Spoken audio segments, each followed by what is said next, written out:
ay magawa ng Easter egg mga kaibigan. Mag-coloring tayo ng egg. Mag-color pala tayo ng egg para sa Easter. Meron akong naka-board na egg dito. Ngayon ay mag tayo ng itlog. Yung gagawin ko ay yung iaan natin sa babad natin sa tubig. Yan mga kaibigan. May apat na mag-try tayo ng apat na piraso na itlog. Ayan siya mga kaibigan.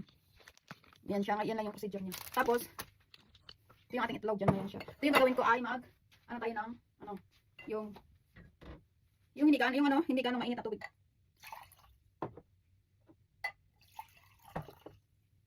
Yan siya. Ilagay ko siya sa fire yung ito pa para hindi maano yung ating baso natin. Ayan siya mga kaibigan. Gamit tayo ng vinegar mga kaibigan para sa ating yung color.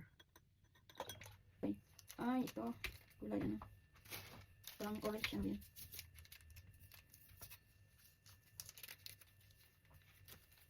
Kailangan ganito natin siya.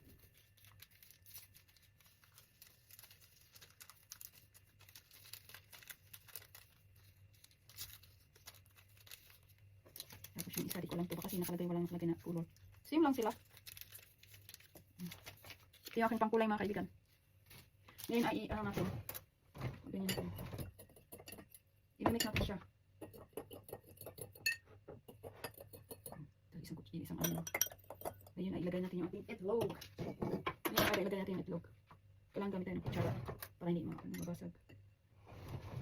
Siya. Tapos, yan ilagay ko yung ating itlog mga kaibigan.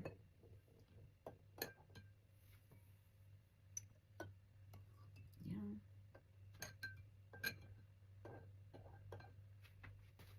Tapos, i-ano natin yan antay natin hanggang siya. 3 to 5 minutes bago natin kunin na ang itlog. Ito na yung ating mga kaibigan nagawa. O diba? Mag-try tayo na mag-coloring na pang Easter mga kaibigan. Ito yung ating itlog na nakalagay na dito sa may coloring na yung may color na siya. Tapos ibabad natin to. Yan mga kaibigan. Yan natin ating itlog. Kunin natin yan sa hanguin na natin yan mga kaibigan. Tanggalin natin yan sa pagkababad mga kaibigan. Yung ating Easter egg na may color. Kaibigan, ay kunin na natin to.